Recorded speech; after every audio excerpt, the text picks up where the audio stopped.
यदि मान लीजिए आपके मुख से गलती से राम निकल गया, राधा निकल गया, कृष्ण निकल गया, महादेव निकल गया, तो उसका फल क्या है? आपके मन में भी ये प्रश्न आता होगा कि एक राम नाम का फल क्या है? तो इसका उत्तर ब्रह्म वैवर्त पुराण के श्री कृष्ण जन्म खंड के अध्याय नंबर 119 में मिलता है। शंकर जी से पार्वती जी पूछ रही हैं, हे प्रभु, राम जी के नाम की महिमा क्या है? सो शंकर जी मौन रह गए। अरे पार्वती, राम नाम की महिमा? शंकर जी कह रहे हैं, बोले रा शब्द विश्व वचनो मश्चपीश्वर वाचकः अश्चापि विश्वेश्वरः तेन रामं प्रकीर्तितः। शंकर जी कह रहे हैं, पार्वती, राम नाम की महिमा बहुत अगाध है, लेकिन मेरी जहां तक बुद्धि है मैं तुमको बताता हूँ। शंकर जी कह रहे हैं, राम नाम सदा पुण्यम नित्यम पठति यो नरः पुत्रो लभेत पुत्रम सर्व कामना सिद्धि फलप्रदः। शंकर जी कहते हैं, पार्वती, जिस मनुष्य ने एक बार भूल कर भी राम जी का नाम ले लिया, उसके सारे पाप भस्म हो गए। राम नाम सदा पुण्यम, क्योंकि राम जी का नाम पुण्य की खान है। ओम अपवित्र पवित्रो, सभी पंडित लोग ये मंत्र जानते होंगे, ये भी ब्रह्म वैवर्त पुराण का ही मंत्र है। शंकर जी कहते हैं, अपवित्र पवित्रो वा सर्वावस्थां गतोऽपि यः स्मरेत पुंडरीकाक्षं स बाह्याभ्यंतरः शुचिः। पार्वती, जिस मनुष्य ने एक बार राम जी का नाम ले लिया, वो अंदर से भी पवित्र हो गया और बाहर से भी पवित्र हो गया। निकाल के फूट दो। पार्वती, राम वर्तते नाम यस्य वाची प्रवर्तते जन्मा भस्मी भवन्तु सद्यस्तु महापातक कोटयः। शंकर जी कहते हैं, पार्वती, जिस मनुष्य ने एक बार भूल कर भी राम जी का नाम ले लिया, उसके सारे पातक नष्ट हो जाते हैं। ये हम नहीं कह रहे हैं, भोले बाबा कह रहे हैं, जिनका मंदिर है ये। बोलबा के बिहारी लाल की। शंकर जी कहते हैं, पार्वती, राम नाम की बड़ी महिमा है, मैं तुमसे क्या कहूं। सब लोग ध्यान से सुनिए, माता लोग बैठ जाइए, सब लोग कथा सुनिए ध्यान से। राम नाम की बहुत महिमा है। कान्य कुब्जे देशे द्विजः कश्चिद दासी पतिर्यजामिलः नामना नष्ट सदाचारो नामना नष्ट सदाचारो दास्या संसर्ग दूषितः। कानपुर के आगे जब आप वृंदावन जाएंगे, वृंदावन के गए, ये भैया जी गए हैं। मैया जी, आप बताओ, आप लोगों में से कोई वृंदावन गया है? ये मैया जी गई हैं, आप नहीं गए? अरे राम राम, वृंदावन चले जाओ, बड़ा अच्छा लगता है। जब वृंदावन जाएंगी तो कानपुर के आगे एक स्टेशन आता है कन्नौज, थोड़ी दूर पे है। भागवत में लिखा है कि उसी कन्नौज में अजामिल नाम के एक पंडित जी रहते थे। कान्य कुब्ज देशे द्विजः कश्चिद दासी पतिरे अजामिलः, और उनका नाम था अजामिल। बिहने पूछबो करब, जेना कथवा सुनावतनी इन बुझ कि बिहने पूछब ना, जे आए फिर पूछो, रौरियों से पूछो, बतावे पड़े, ध्यान से इसे सुनने के बाद। कान्य कुब्ज देश में एक पंडित जी रहते थे, उनका नाम था अजामिल। क्या नाम था? अजामिल इतना पापी था कि वो भूल कर भी भगवान का नाम नहीं लेता था। कोई अजामिल से कहता, ऐ अजामिल कहो राम, अजामिल कहता था हम नहीं कहो। फिर कोई कहता कहो राम, अजामिल कहता था हम नहीं कहब। आ तक का नहीं कहबो, उहे नहीं कहब जन तू कहावत चाहत। मनो भुलाऊ के ना कहे कि हम राम नायक है। कम से कम वही बहाना एक दिन राम निकल जाते। इतना दुष्ट है कि हम उहे नायक कहो जंतु कहवावल चाहते। भगवान का नाम नहीं लेता था, और जब संतों को देख लेता, ब्राह्मणों को लमवा से लाठी लेके तैनात। देखिए, भागवत की कथा कहती है कि 3 लोग जब द्वार पे आए तो उसको देने से हिचकना नहीं चाहिए। पहला, संत। कोई संत आ गए, कोई पंडित जी आ गए तो उनको देने से हिचकना नहीं चाहिए।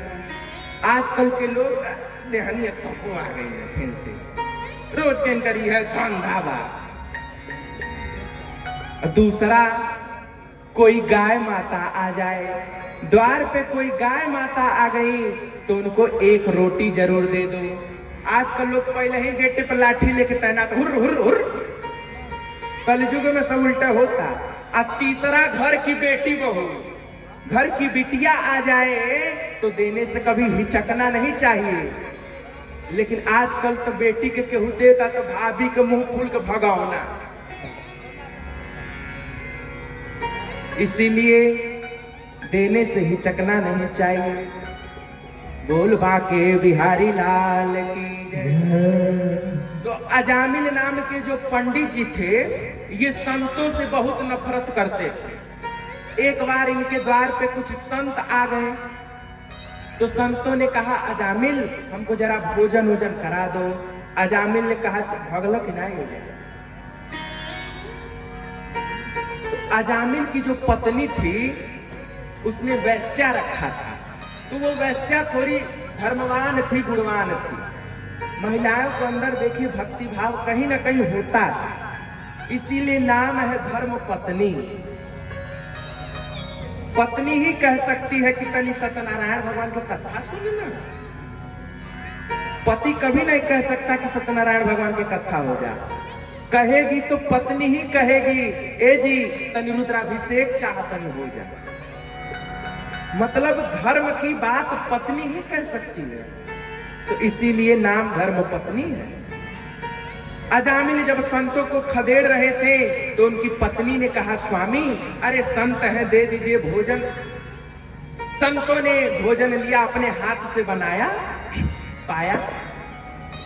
संतों ने विचार किया कि मैंने अजामिल के घर का अन्न खाया है, अजामिल के घर का मैंने दाना खाया है। यदि मैंने इसका कल्याण नहीं किया तो हम पर बोझ चढ़ जाएगा। होता है कि नहीं? आजकल के दुनिया में किसी को 1 लाख रुपया दे दीजिए, वो संतोष नहीं होगा। हम रौरे के 1 लाख रुपया दे, पूछब रौरे संतुष्ट बानी तो कहब 1 रुपया और चाहता, 1 लाख के रुपया। लेकिन यदि किसी संत के हाथ पर 1 रुपया रखेंगे तो वो कृत्य कृत्य भूरी भूरी आशीर्वाद आपको देगा। अभी रख के देखिए। संतों ने विचार किया कि हमने इसके घर का भोजन किया है, इनके नमक का कर्ज हमारे ऊपर है, सो इसका कल्याण भी करना पड़ेगा। कहा कि सुनो, नवमा से निर्गते चाथ सा, तव पत्नी सर्वांग सुंदरम अर्भकम, नारायण नाम इति ख्यातस्तस्मै पुत्रता तव। संतों ने कहा, अजामिल जब तुम्हारा पुत्र होगा तो अपने पुत्र का नाम नारायण रख देना। क्या नाम रख देना? अरे बोली नहीं जा,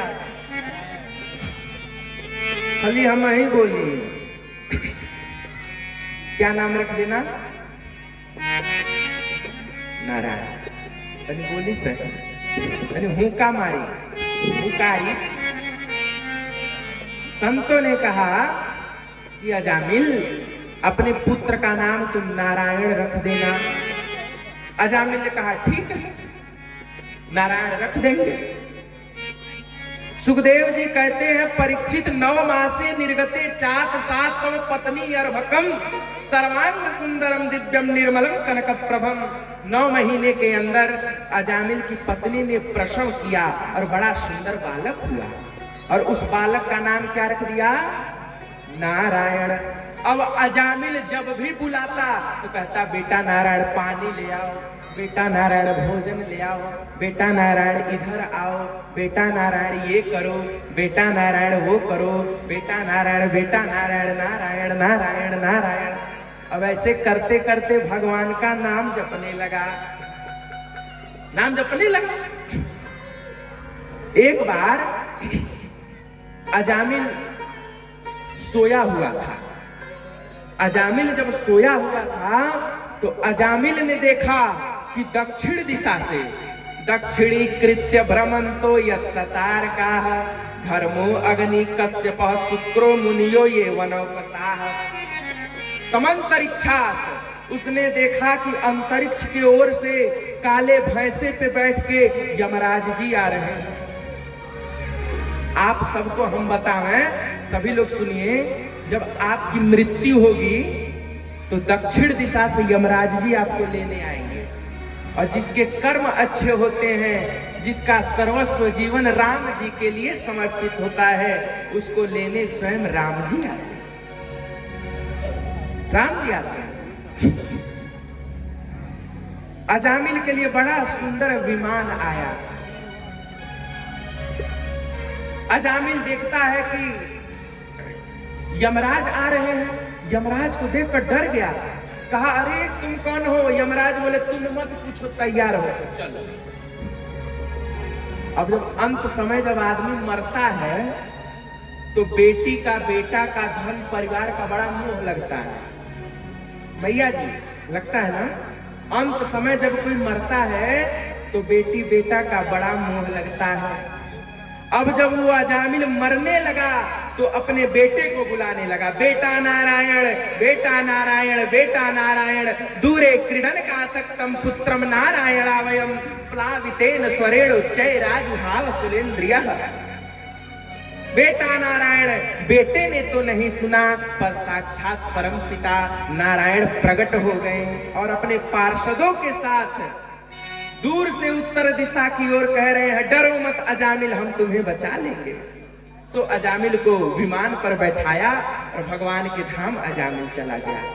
वो पापी अजामिल जिसने कभी भगवान का नाम नहीं लिया था, जो संतों को मारता था, प्रताड़ित करता था, उसके बेटे का नाम नारायण होने से अजामिल की वो गति हुई जो बड़े बड़े योगियों को भी दुर्लभ है। साकं विहाय सा विप्रो,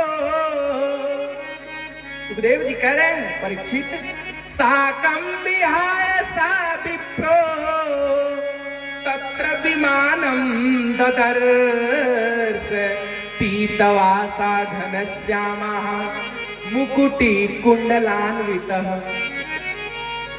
भगवान उसे लेने के लिए आए। सुंदर अजामिल को पीतांबरी पहनाया, तुलसी दल पहनाया, चंदन लगाया और अजामिल को बिरजा नदी में स्नान कराकर भगवान को चतुर्भुज रूप प्राप्त हो गया अजामिल को। इसीलिए अपत अजामिल गज गनिकाऊ और भाया हो मुकुट हरि नाम प्रभाव। इसीलिए हम आपसे कहते हैं मैया जी, ध्यान से सुनिए, हम आपसे इसीलिए कहते हैं कि अपने बेटी बेटा का नाम भगवान पे रखा करिए। पहले का नाम कितना सुंदर होता था, शिव नारायण, राम नारायण, रामदास, रामचंद्र। आजकल रिंकी, पिंकी, सिंकी, टिंकी, केहू के नाम हो तो ऋषियाई जौन। हम तो पहले आई वाली, हम तो केहू के जनतो नहीं बनी, केहू के नाम हो तो ऋषियाई। अच्छा, आजकल एक नाव बड़ा फेमस भइल बा, कहत कह दे बाकी तब्बे कहो जब केहू ऋषियाई। नौआ है ब्यूटी, क्या नाम है? ब्यूटी। चलो ठीक बा, अगर कोनो बेटी 8 साल लेवा, 9 साल लेवा, 10 साल लेवा, ओके ब्यूटी कहल जाता ठीक लागे। 25 साल के 30 साल के हो जा, ओहू के ब्यूटी, ए ब्यूटी, तब वो कहवा तो ठीक लागे। आ 90 साल के हो गई ततवा झोर गए, चमवा झूल गए, आँखी से लौकत नहीं बा, चरचर ठो चश्मा लागल बा। आउ नहीं के केहू बोलावे ए ब्यूटी, तो हो जचता।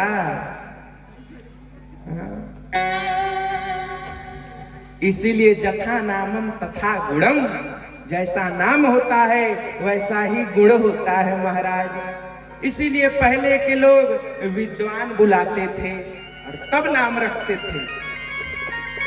हम भी नामकरण संस्कार करते हैं, कुंडली हम भी बनाते हैं, हाथ हाथ देखते हैं, घर देखते हैं। राम जी की बड़ी कृपा है हम जैसे दास पर। अपनी नगरी में वास देकर श्रीधाम अयोध्या में राम जी ने हमें पढ़ाया। राम जी की बड़ी कृपा है, हम तो उस लायक नहीं थे, न जाने राम जी ने हमें क्या देखा। यदि मुझ जैसा इंसान राम जी की कथा कह सकता है, मुझ जैसे आदमी पर राम जी कृपा कर सकते हैं, तो आप जैसों पर भी भगवान जरूर कृपा करेंगे। मैं इतना बड़ा पापी, राम जी ने मुझे अयोध्या में बुला करके पढ़ाया, क्या है मुझ में? लेकिन भगवान बड़े दयालु हैं। अहो बकीयम स्तन कालकूटम जिघंसयापय यदप्य साध्वी लेभे गतिम धातृचिताम ततोन्यम कमवा दयालुम शरणम ब्रजेम। भगवान इतने दयालु है, आगे की कथा में हम आपको बताएंगे। एक श्लोक है बड़ा सुंदर, अभी उसका वर्णन नहीं करेंगे, आगे की कथा में हम आपको बताएंगे। सभी लोग जयकारा लगाएं, बोल वृंदावन बिहारी लाल की जय। अब सभी लोग बड़े प्रेम से भगवान की कथा में गोता